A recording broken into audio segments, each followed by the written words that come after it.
Katika makambi haya tutafundisha unabii wa falme 4. Katika unabii ziko falme 7 zilizotajwa katika kitabu cha Ufunuo na katika kitabu cha Danieli. Na falme hizo 7,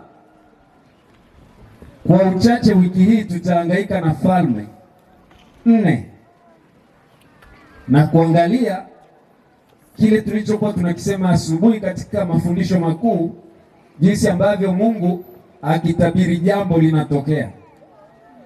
Kwa hiyo kuwepo kwako kwa kanisa la Waadventista wa Sabato ni kwa bahati nzuri, kwa sababu hakuna ambacho kanisa hili linafundisha kilichoandikwa kwenye Biblia ambacho kilisemwa hakikutokea. Na unapojifunza unabii, mfano katika kitabu cha Ufunuo, kitabu cha Ufunuo kimeandikwa kwa alama. Hebu semeni alama. Yaani kuna kitu kinachoitwa tamathali za semi. Lakini kitabu hiki cha Ufunuo kimeandikwa kwa alama ambazo zinaelekeza mambo yatakayokuwepo. Kwa hiyo unaposoma neno mnyama, hazungumzii mnyama halisi, bali anazungumzia alama inayowakilisha kitu kingine. Na unaposoma kitabu cha Ufunuo kuna kitu kinachoitwa apocalyptic symbols. Apocalyptic symbols ni alama zilizotajwa katika kitabu cha Ufunuo zinazotuonyesha mambo yatakayotokea katika siku za mwisho. Na alama hizi hutokana na utamaduni wa watu wa Mashariki ya Kati waliokuwepo wakati kitabu hiki kikiandikwa katika karne ya kwanza. Watu wa kizazi hicho walikuwa na mtazamo tofauti na kizazi chetu, kwa kuwa walitambua vitu kwa kutumia alama ambazo ndio symbols, michoro. Michoro hiyo inaitwa graphic illustrations, lakini tamathali ambayo inaitwa metaphor na misemo inaitwa similes. Bwana Yesu asifiwe. Kwa hiyo unaposoma kitabu cha Ufunuo huwezi ukabeba ule ujumbe kama ulivyo, bali unapaswa uangalie katika vitu hivi. Kama hajatumia alama, atatumia mchoro. Kama hajatumia mchoro, atatumia tamathali. Kama hajatumia tamathali, atatumia misemo. Na mambo haya yaliandikwa ili yawe faida kwa kizazi tulicho nacho. Kwa sababu hiyo tunapaswa kuchunguza maarifa ya wale waliokuwa wakitumia kitabu hiki ili kuelewa na tamathali za usemi walizozitumia au lugha za maumbo za kitabu cha Ufunuo, hususan katika kitabu cha Danieli sura ya 7, sura ya 2 na sura ya 17. Sasa kama ukifika hapo ukaona mauzauza, muombe Mungu akujalie Roho Mtakatifu ili uweze kuelewa, kwa sababu bila kukielewa kitabu cha Ufunuo bado huwezi kupokea wokovu. Sasa kitabu hiki cha Ufunuo kiliandikwa mwaka gani? Kitabu hiki cha Ufunuo kiliandikwa na Yohana. Yohana ambaye alikuwa ni mwanafunzi mpendwa wa Yesu. Yohana huyu wakati wa uhai wake peke yake ndiye ambaye hakuuawa kwa mateso kati ya wale wanafunzi wengine 11, kwa maana Yuda alimsaliti Yesu akaenda akajinyonga. Hawa wengine wote waliuawa kwa mateso, lakini Yohana peke yake ndiye aliyebaki. Na kwa kuwa Yohana alibaki akiwa amekuwa mtu mzee sasa, mwaka 95 AD, Yohana alikuwa akipita katika maeneo mbalimbali ya ufalme wa Rumi, na alichokuwa anasema, Yesu ni mfalme, Yesu ni mfalme, Yesu ni mfalme, Yesu ni mfalme. Na ndipo Yohana aliposikika anasema Yesu ni mfalme, kulikuwa kuna Kaisari wa Rumi alikuwa anaitwa Domitian. Domitian alikuwa ni Kaisari wa Rumi ambaye alikuwa hataki kusikia habari ya mfalme mwingine kwa sababu alikuwa mfalme. Hivyo akatuma watu wamkamate Yohana aliyekuwa anatangaza kwamba Yesu ni mfalme. Kumbuka wakati huu wanafunzi wengine wote walikuwa wamekufa, ila Yohana peke yake ndio alikuwa amebaki akiwa hai, na hivyo hata yeye alikuwa anategemea wakati wowote anaweza akauawa. Na kwa sababu hiyo Yohana kwa namna ya pekee kabisa akaamua na yeye kumtangaza Yesu hadi mauti itakapomkuta. Lakini kwa bahati mbaya au nzuri, walimkamata Yohana wakampeleka kwa Domitian mfalme, wakamwambia, mfalme huyu ndiye anayetangaza mfalme mwingine tofauti na wewe. Yohana alipoulizwa na mfalme Domitian akasema Yesu ni mfalme.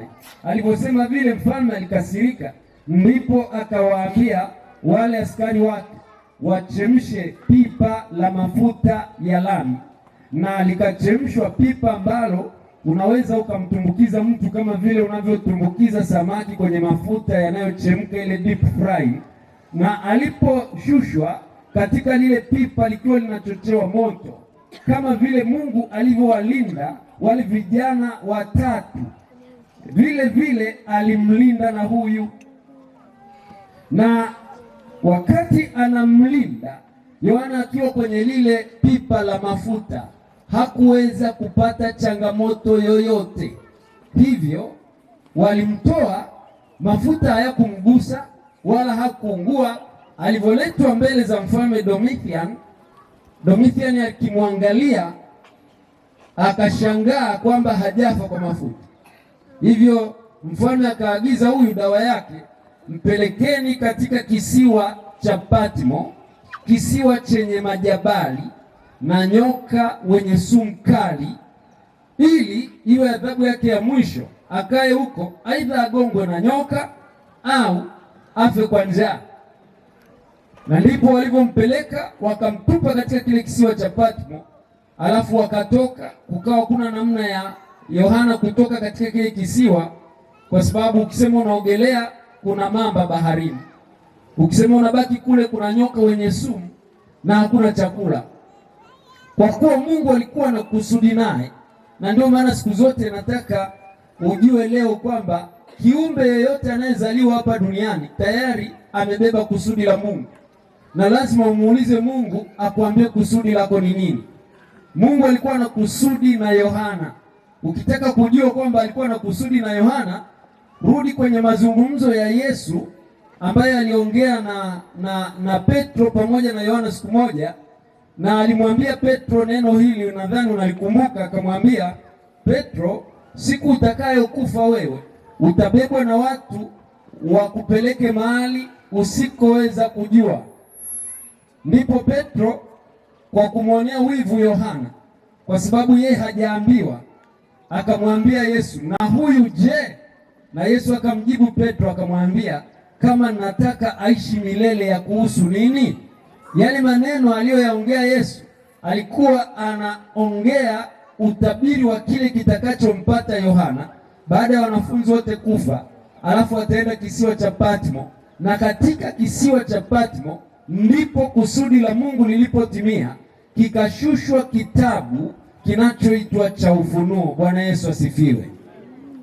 ninajenga msingi leo, ninajenga msingi wa masomo yote nitakayokuwa nayafundisha. Na katika kisiwa hiki cha Patmo ambapo aliwekwa Yohana, kunguru walikuwa wanakwenda katika ikulu ya mfalme Domitian, na kwa bahati nzuri ile ikulu ya mfalme Domitian ilikuwa imetengenezwa katika ngome, lakini kulikuwa kuna eneo la wazi kati ya sehemu ya kupikia jikoni na ikulu ya mfalme. Kwa hiyo wale waliokuwa wanapika chakula cha mfalme walikuwa wanabeba kichwani kile chakula.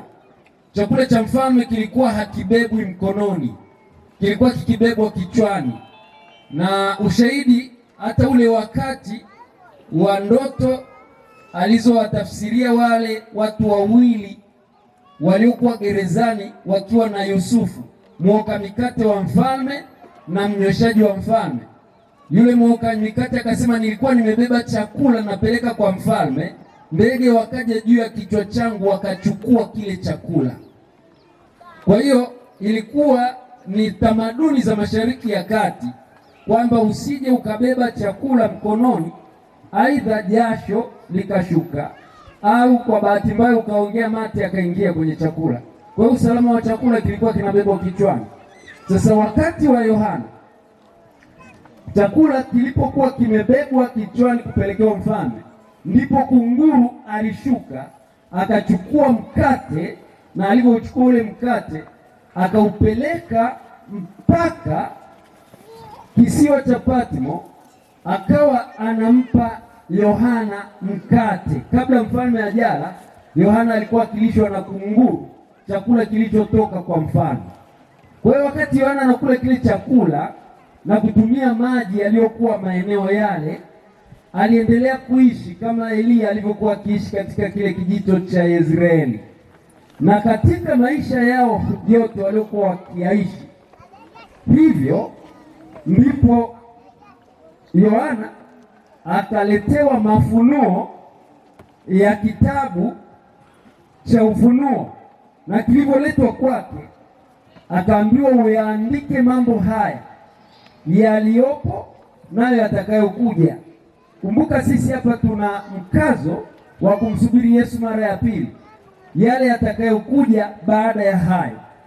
Yohana akayaandika mambo yote kama yalivyoandikwa katika kitabu cha Ufunuo, na Yohana alikuwa akiandika katika mfumo huu tuliousema, mfumo wa mifano, mfumo wa alama, kulingana na elimu iliyokuwepo wakati huo. Yohana alipomaliza kuandika hicho kitabu, ndipo mfalme Domitian alifariki. Yule mfalme aliyemsema akatupwe, akaja mfalme mwingine aliyekuwa ni Kaisari, naye alipoingia akawa anasoma vitabu. Wachambuzi wa mambo ya kihistoria wanasema alipokuwa anapitia vile vitabu, ndipo akaona kisa cha mtu aliyewekwa kwenye mafuta lakini hakuungua, na huyo mtu alipelekwa kisiwa cha Patmo. Yule mfalme mpya akasema, hebu nendeni mkatafuta hata mifupa yake nije niione. Wakitegemea kukuta mifupa, wakakuta jamaa ametulia kwenye uwepo wa Roho. Bwana Yesu asifiwe. Ndivyo ambavyo hata watesi wako wakitegemea wamekumaliza, wanakuta umetulia miguuni pa Yesu. Wakati wametulia namna ile, ndipo sasa akasema, muiteni huyo mtu aje. Alipofika pale, Yohana akiwa mzee wa siku, maana miaka ilikuwa imeenda, yule mfalme akamwangalia akasema, wewe hatukuwezi, Mungu wako ni Mungu. So mwisho wa yote, hata kama ni wapagani wa namna gani, lazima wakiri kwamba Mungu ni Mungu. Ndipo mfalme akamwambia Yohana, sasa chagua uende ukaishi wapi. Yohana akasema, naomba niende nikaishi Efeso. Akapelekwa Efeso, akaenda akaishi pale Efeso. Akiwa pale Efeso, wanazuoni na wanahistoria wanasema ndipo akaandika tena vitabu vitatu: waraka wa kwanza wa Yohana, waraka wa pili na waraka wa tatu. Na ndio maana akiwa mzee wa siku, kila aliyekuwa anamuona, kwa sababu hakuna aliyekuwa na umri kama wa kwake, ukisoma kitabu cha Yohana wa kwanza anasema watoto wangu wadogo. Akiangalia anaona wote ni watoto wadogo, na anaongea maneno ya matumaini. Kama kuna kitabu ambacho kinaweza kikakutia moyo kwa mtu ambaye amepitia changamoto ngumu, lakini Mungu akamuokoa akamrudisha, ni zile nyaraka tatu za Yohana. Ukizisoma zile zimeandikwa na mtu ambaye amemfahamu Mungu na amempapasa, ameona wokovu wake, na ukiyafuata yale, hapo ndipo anaposema msitende dhambi, na hata ukitenda dhambi yuko mtetezi. Bwana Yesu asifiwe. Na mtetezi huyo ndiye tunayemsubiria. Yohana alipomaliza kuandika vile vitabu cha waraka wa kwanza, wa pili na watatu, ndipo akafikia umri wa kufa. Alikufa kifo ambacho anasema natural death, ni kifo cha kawaida kabisa. Hakuingia kwenye mateso. Wengine wote waliingia kwenye mateso. Alipofikia umri wa kufa, ndipo anawaambia watu, nendeni kule Patmo, kuna kitabu nilikiandika nikakiweka kwenye mapango. Na walipoenda ndipo wakakuta yale maandishi ya kitabu cha Ufunuo yakaleta. Wakati walipokuwa wanatengeneza kanoni ya Biblia, walichukua kitabu cha Ufunuo kikaingizwa katika kanoni ya Biblia kama maandiko yaliyovuviwa na tunayatumia. Kwa lugha rahisi ni kwamba ikiwa hutakielewa kitabu cha Ufunuo au hutasoma kitabu cha Ufunuo, basi umekataa kuelewa namna utakavyookolewa, kwa sababu kitabu cha Ufunuo kimeandika siri ya wokovu. Bwana Yesu asifiwe sana. Ndio maana hata unaposoma kwenye ile mihuri 7, wakati ule ambapo kitabu kimeshindikana kufunguliwa, Yohana alilia sana, lakini mmoja wa wale wazee akamwambia, usilie, yuko Simba wa Yuda, yeye atakupa uwezo wa kukifungua hicho kitabu. Kwa hiyo wokovu wote, maisha yote, hata hivyo usalama wa maisha yetu upo kwa kusoma Biblia, zaidi sana kitabu cha Ufunuo ambacho ndio kitabu cha mwisho kinachoonyesha wokovu wa mwanadamu. Na ndio maana mwaka huu tumekuja na kitabu hiki cha Yohana tukijifunza habari za zile falme 4, na katika hizo falme 4 ni falme 7, lakini tutajifunza katika hizo falme 4 zilizopo katika historia ya ulimwengu.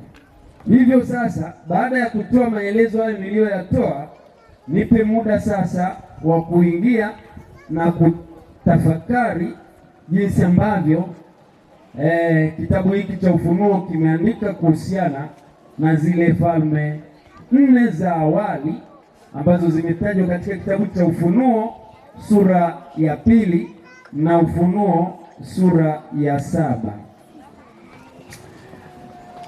Tunapoangalia tafsiri sahihi ya falme ambazo Mungu alizitabiri zitapita, kwa sababu nilikuwa nikitoa tu habari ya ufalme wa Rumi ambao ulikuwa ni ufalme wa 4 kati ya zile falme za Biblia, lakini ufalme wa kwanza ulikuwa ni ufalme wa Babeli.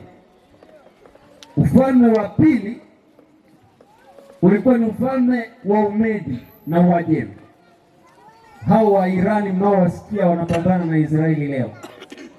Ufalme wa tatu ulikuwa ni ufalme wa Yunani, na ule ufalme wa 4 ulikuwa ni ufalme wa Rumi.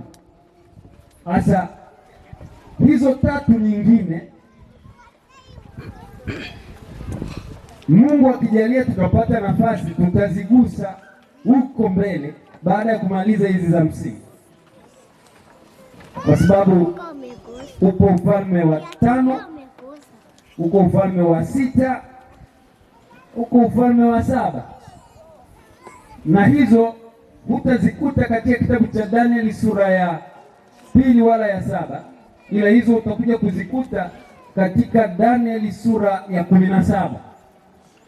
Lakini kikubwa ambacho tunahangaika nacho sasa hivi ni hizi falme 2, falme 4. Tutaanza na Ufalme wa kwanza ulikuwa ni ufalme wa Babeli. Ufalme wa pili ulikuwa ni ufalme wa Umedi na Uajemi. Ufalme wa tatu ulikuwa ni ufalme wa Uyunani. Lakini kwa kugusia, ufalme wa nne ni Rumi ya kipagani. Ufalme wa tano ni upapa au jeraha, upapa uliopata jeraha na kupona. Na ufalme wa sita tutakuja kuona, na ufalme wa saba. Hayo ni miongoni mwa vitu ambavyo nitamwomba Mungu anisaidie katika makambi haya niweze kufundisha kadiri Mungu atakavyonijalia.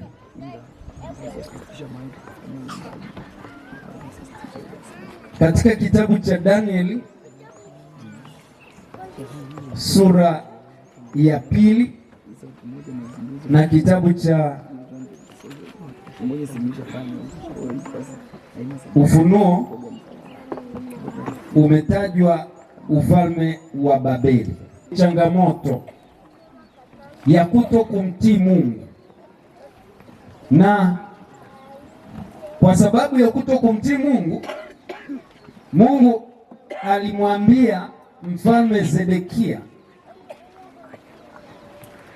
akamwambia mfalme Sedekia kwamba kupitia kinywa cha Yeremia kwamba watu wote wa Israeli kwa sababu ya uasi waliofanya wanapaswa kwenda utumwani, na wakaanza kuandaliwa kwenda utumwani. Lakini mfalme Sedekia akakataa kabisa kukubaliana na kauli ya nabii Yeremia, na alipokataa kukubaliana na kauli ya nabii Yeremia, Mungu alikusudia alichokuwa amekisema kwa sababu ya uovu wa Israeli. Ndipo mfalme Nebukadneza alipokuja na kwa namna ya pekee akawakamata wale wa Israeli na mfalme wao akawapeleka utumwani. Sina muda wa kuelezea nyakati tatu ambazo alikuja Nebukadneza akawa anawapeleka watu wa mishoni kwa nyakati tofauti tofauti mpaka wote wakaenda. Lakini walipokuwa wanapelekwa, Mungu aliruhusu pia aliruhusu pia Ezekieli akaenda ili kutoa unabii kule, na ndipo pia vijana hawa wadogo ambaye alikuwa Daniel na ndugu zake walikamatwa nao wakapelekwa Babeli uhamishoni. Kusudi la Mungu lilikuwa kuwaadhibu Waisraeli kwa kosa la kutokumtii, lakini pia alikuwa anawaza mbali zaidi. Alitaka hao Israeli ambao ni watu wake wakajifunue kwa wapagani wa Babeli, ili wapagani wa Babeli waweze kuona nguvu na utukufu wa Mungu. Na walipokwenda kule Babeli, wakati huu ulikuwa ndio wakati wa utawala wa dola ya Babeli. Wakiwa pale utumwani Babeli, utaenda kusoma Danieli sura ya pili, ndipo mfalme Nebukadneza alipokusudia miongoni mwa wale mateka wenye akili wakamatwe hapo vijana wachache ambao wataunganishwa na wenye hekima wa Babeli. Na hapo ndipo Danieli na rafiki zake walipochukuliwa wakapelekwa chini ya uangalizi katika kitabu cha Danieli sura ya pili, ili kwamba wajaribiwe, wakifaa wakawe ni wenye hekima.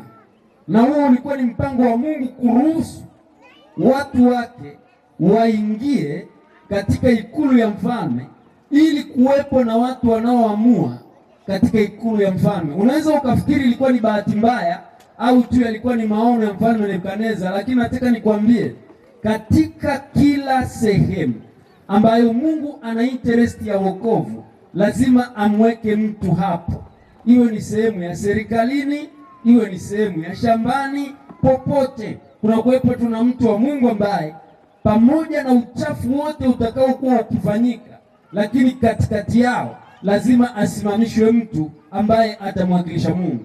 Hata hapa katika kambi hili kunaweza kukawepo watu wengi, wengine hawako serious, wengine wako serious, lakini ndani yake lazima Mungu anaye mtu mmoja kama Danieli ambaye amemweka hapo kwa ajili ya kutoa maelekezo. Na kusudi la Mungu lilikuwa ni nini? Kupitia hao vijana ambao wamefundishwa, kama tulivyojifunza kwenye somo la ndoa, kwamba mtoto unapomlea akiwa bado mdogo, anabeba ile dini ambayo umempa ya Mwenyezi Mungu, na anakwenda nayo na hata iacha hata atakapokuwa mtu mzee. Wewe unaweza ukashangaa, Danieli alilelewa lakini wazazi wake wameuawa, yaani kabebwa kama yatima, ameletwa moja kwa moja mpaka Babeli, lakini anakumbuka dini ya nyumbani, anakumbuka mafundisho ya mama yake. Alikuwa anasema, wewe mtoto wako unampeleka kwenye kigodoro, anajifunza nini?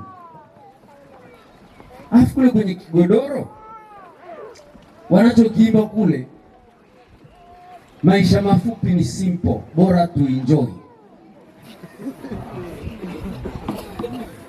Unawasikia wanacheka, umempeleka kwenye kigodoro, lakini maisha mafupi ni simple. Ni nyimbo ambazo zimetungwa na ni za kimkakati kwa wale watu wa kafara. Kwa hiyo ni bora niende huko nimtoe mama yangu au baba yangu kafara, alafu niishi maisha mafupi nife. Wasanii wanaoongozwa na shetani leo kwenye ndoa, nawe binti kweli na akili yako nzima, na kijana huko hapa akili imenyooka hivi, eti ni siku yangu lazima kigodoro kije. Una faida gani kwenye hicho kigodoro? Hapo uelewi kwamba katika hicho kigodoro unachokiweka usiku kucha, japo nimesikia eti kwamba umekosa pa kuweka wageni, hivyo unawekea mziki wakae nje. Kama ulikuwa una uwezo wa kuwalaza, unawaalika wa nini? Hapo hicho kigodoro umekileta usiku huo, uzinzi wote, uasherati wote unaofanya huko, wewe ndio umemkusanyia shetani watu wa Mungu ili wamkosee Mungu. Utaibu hiyo dhambi. Tunamtafuta Danieli ambaye amelelewa na wazazi wake kwa akili, amefika kwenye ikulu ya mfalme. Anapofika kwenye ikulu ya mfalme anasema, mimi siwezi kula chakula najis, nipe mtama tu ututesti uone. Bwana Yesu asifiwe. Tunamtafuta Musa ambaye pamoja na kwamba aliwekwa kwenye bahari, akatembea kwenye kisafina, akaishia kwenye mkono wa binti Farao, Mungu kwa muujiza akamrudisha kwa mama yake Yokobed. Mama yake Yokobed akamfundisha miaka 12, akampeleka kwa Farao. Alipofika kwa Farao, Yokobed amemkabidhi mtoto kwa Farao, lakini Musa akiwa kwa Farao, anasa zote ziko pale, bado anasema mimi ni Waisraeli, mimi ni Mwebrania. Bwana Yesu asifiwe. Sio tunamtafuta kijana ambaye amelelewa, alafu leo anakuja kumtumishia mchungaji misuli na wazee wa kanisa misuli bila kigodoro. Hapana.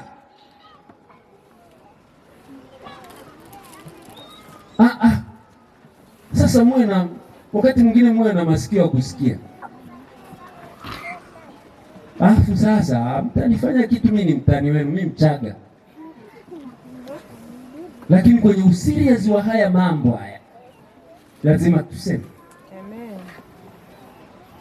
Unafaidi nini kwa kupigiwa wimbo wa Diamond? Eti unapodeki unadeki vipi? Unapochota maji kisimani unachotaje? Nyoka anaingiaje pangoni? Alafu hiyo harusi imeanza kanisani, inaenda kuishia kwa shetani. Kesho watoto wakianza kuja hapa, ndoa imekushinda, mchungaji, ndoa yangu sijui nataka kufa, sijui nini. Upo umesimama, wakati wewe uliamua kumpeleka mtoto kwenye battlefield ya shetani. Unabii unaturudisha tuwe imara kama Danieli. Naenda kuanzia hapa kesho. Vijana wameletwa Ikulu na Mungu ana makusudi nayo, wamebeba kusudi la Mungu. Vijana wamekataa kutumiwa na shetani, wameamua kusimama. Lisanamu linasimamishwa, wanasema sisi hatuliabudu. Ilianzia wapi? Malezi. Na ndio maana mkurugenzi wa idara ya watoto wanawake analia hapa mbele yenu. Nyie mnacheka. Hawa watoto chakula hiki sio cha kwao, wapelekeni wakafundishwe kama Danieli kwenye ile kanisa pale na walimu wao. Haleluya. Hebu litafakarini. Alafu hapa aibuke tu mtu mmoja. Kwani ukitoa gunia moja au mawili ya tangawizi ukasema muite mwalimu wa watoto, mimi nitamgharimikia, kuna wapi unako feli? Au watu 5 4 nje ya budget kabisa ya makambi, mnasema sasa hebu tuitie tena. Yeye mwenyewe hapa anaweza ana kura ya turufu, yuko hapa ana kura ya turufu, anaweza akakuletea mwalimu hata kesho. Watoto wakale vitu vyao, tunakula ubwabu wa pilau, nyama, watoto wanakula nini? Hebu litafakarini hili. Yokobed amekana Musa mkononi mwake. Musa anakubali afe kwa ajili ya ndugu zake. Mtoto wako unayemlea sasa hivi anakwenda wapi? Tusimame. Karibu mzee.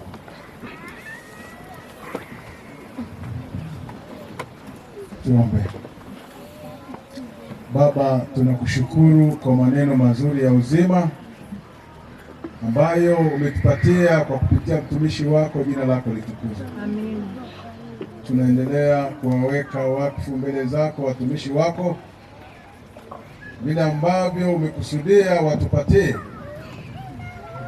vikatakaswe kwa damu ya Yesu na mioyo yetu ikatakaswe, lakini maneno haya yakapate nafasi katika maisha yetu ili yakatuandae kwa ajili ya uzima wa milele. Kwa jina la Yesu Kristo tumeomba. Amina.